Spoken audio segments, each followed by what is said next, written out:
Yo, what's going on YouTube? We back, we back, we back. Hey, hey, hey, hey, hey. This one is called, we got another Ask Reddit, obviously, because we're doing this little series. Ex-prisoners share the worst things they've witnessed in prison. It's about to be crazy. I know this shit about to be real. Let's check it out. And here we go. Bam.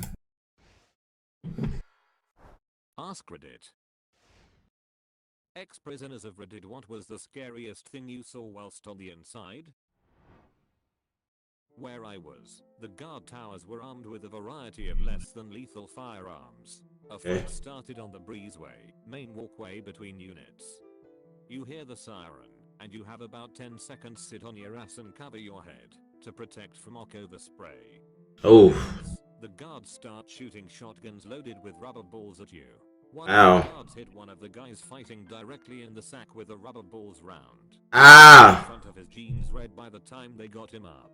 And apparently lost a testicle due to rupture. Oh my god. He got shot in the nuts with a ball.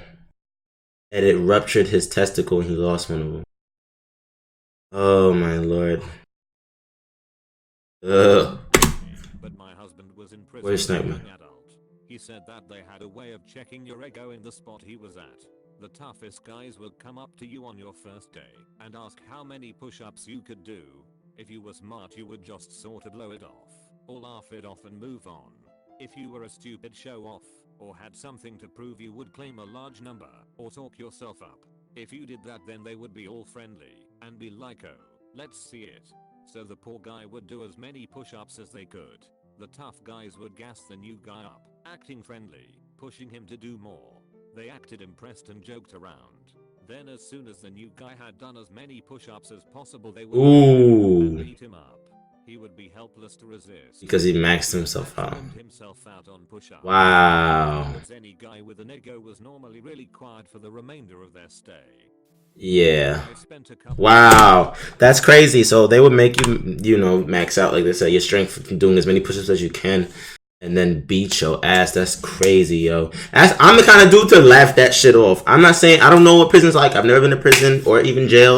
But I'm the kind of person I'll laugh shit off. Like, people try to test you all the time in the real life. So, prison people, they've been doing that. People have been in prison a long time. They know the game and they try to, OGs, as you want to call it, they'll, test out new people or whatever. So that's pretty crazy. That's pretty crazy.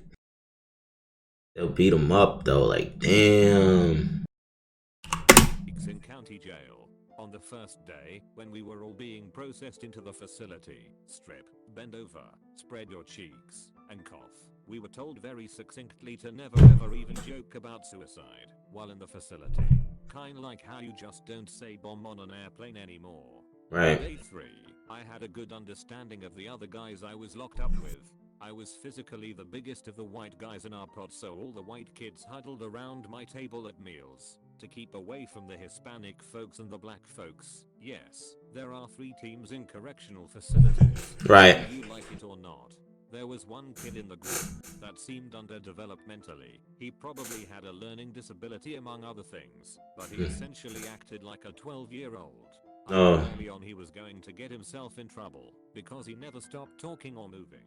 And he was rubbing everyone the wrong way. Damn. I tried to tell him to chill out and be invisible, but he was not understanding what I was telling him. Right. I'd been there a week. When the 12-year-old finally lost his cool completely, he was in the shower, singing and joking around, putting on a performance that went too far, and he pooped on the floor. After the other guys in the shower grabbed their towels and ran, he proceeded to kick the poop all over the walls. Ew! I didn't shower for the rest of my stay, truth be told. It turned into a big scene. And then when the trustees came in to clean up the poop all over the walls, it turned into an even bigger scene. Oh, God. The 12-year-old was locked in a cell near the showers, laughing and joking as other inmates had to clean up his poop and make the shower area sanitary again. State-run facilities have standards after all. The next day, everyone was looking at the 12-year-old with hate in their eyes. Kinda like Gomer Pyle in Full Metal Jacket. Everyone missed their showers the day prior due to the poop incident, and then the kid was still up to his antics at breakfast the next day. Yeah, it's not good. Got really cold toward him, even openly mean. I'll admit, I started ignoring him completely after the poop. It took him a day or two to realize he was hated by all, and then his personality changed dramatically. He became sad, despondent, and started talking to the co's because the other inmates wouldn't COs. him anymore. He fucked up and told the co's that he should just harm himself and make everyone happy, and that was all it took. They dragged out the blue burrito. This is the scariest thing I had seen in jail. The blue burrito was a 10-foot long blue foam mat, like you would use in gym class with two 12-foot long red belts attached. They laid it out on the floor, forced the 12-year-old to lay on the mat, and then they rolled him up with his arms at his sides into the blue burrito. The two long red belts clipped together at the top and bottom of the burrito, keeping it all nice and tight. This was the suicide protocol at the jail. No counseling, no medical ward. You lose the ability to move.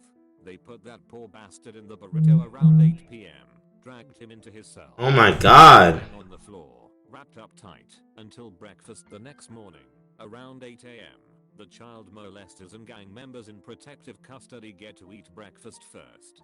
Imagine being unable to move, barely able to breathe, with no end in sight for 12 hours on the floor of your 8x8 cell. Yeah, that's inhuman. I used to be heavily claustrophobic, so I probably would have been dead the next day until I figured out how to manage your breathing and, you know, meditation and things like that that will open up your lungs, because everything has an energy to it. Your breathing, you know, has a certain amount of energy going through it. So that's unbelievable. Can't move, can't do anything. Just sit there and you have your thoughts, and, you know, that's unbelievable. That's all I'll say. It's crazy, terrible, inhuman, like I said again. Up above his, and I heard him weeping and moaning in agony all night. He didn't say a word to anyone, or look anyone in the eye for that matter for the rest of the time I was there. One night in the blue burrito broke him. Not a prisoner, but an ex-guard. I worked at a juvenile detention facility in New Mexico.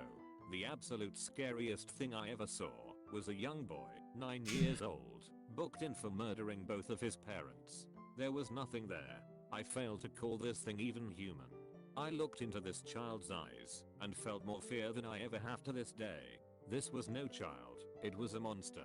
Pure evil, condensed and given human form. And to clarify, I have booked and looked after murder suspects before. It was nothing new. But this kid was different. Very different. He never broke any rules and always followed commands, but never ever spoke unless directly asked something. And then it was curt, short, just to answer a question. He never cried either, which is highly unusual for a 9-year-old kid in jail. He was eventually tried and transferred to mental facility, but I'll never forget the kid's eyes. It haunts me to this day.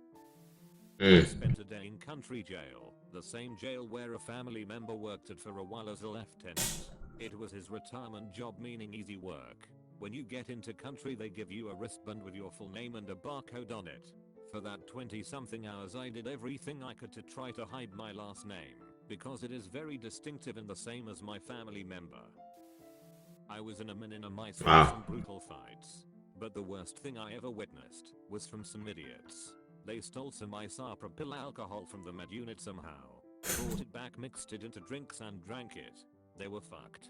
Throwing up worse than I've ever seen, and down 4-eyed sick as fuck, screaming in agony, shriveled in a ball on the floor. I've heard of people drinking floor stripper for GHB or some shits. But fuck. The things people will do to try and get fucked up is way beyond anything I can comprehend. Isopropyl alcohol. Oh my god. It's flammable for one. Like all alcohol. But that has so many chemicals in it because it's a solution that is going to solution your ass. And that's a fact. And they got their ass solutioned because they were all fucked. Jesus.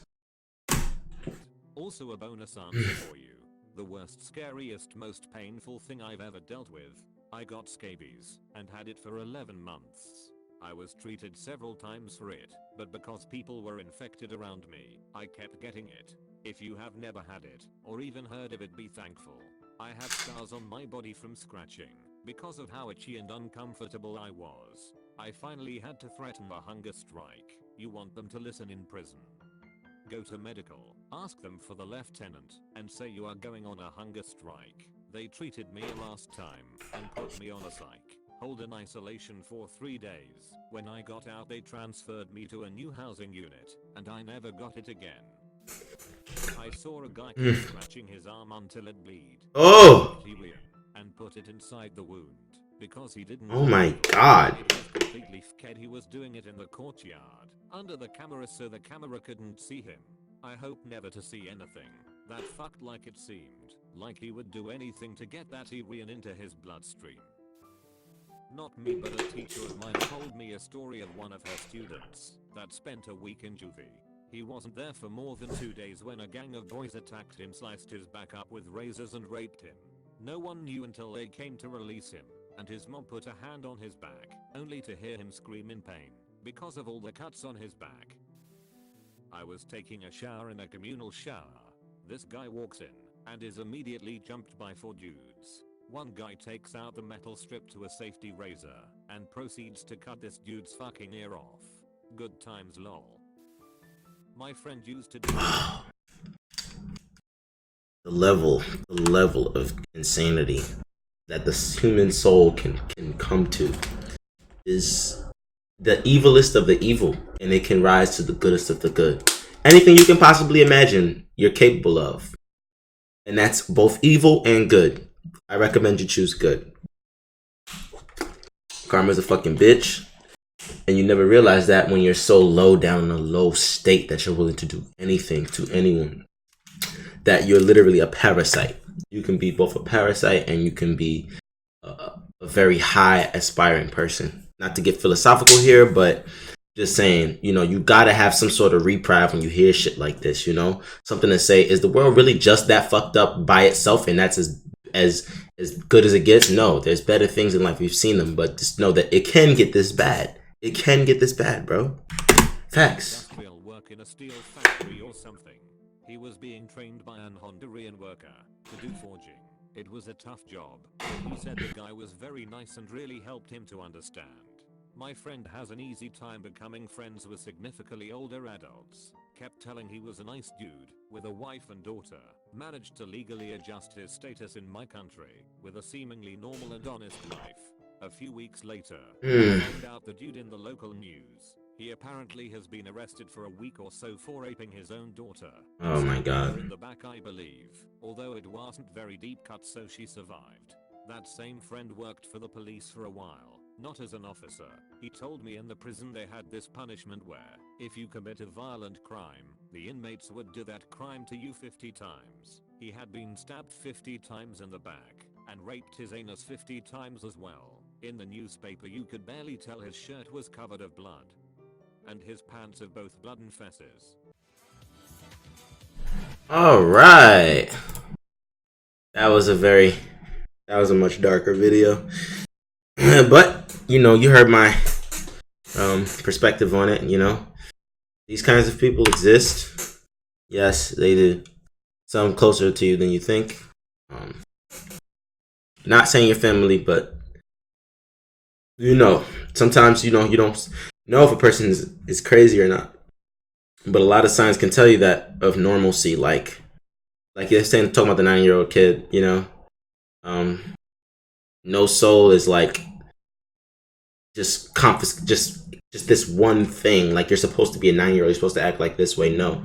You have free will. Okay? So a lot of people come in certain ways on the planet and have certain actions. So, you know, do your best to discern. You know, you don't just because you hang out with a person doesn't mean you know them.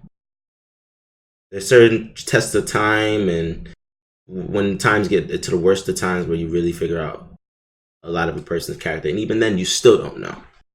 Okay? So just beware, guys. Just be aware of the company that you keep.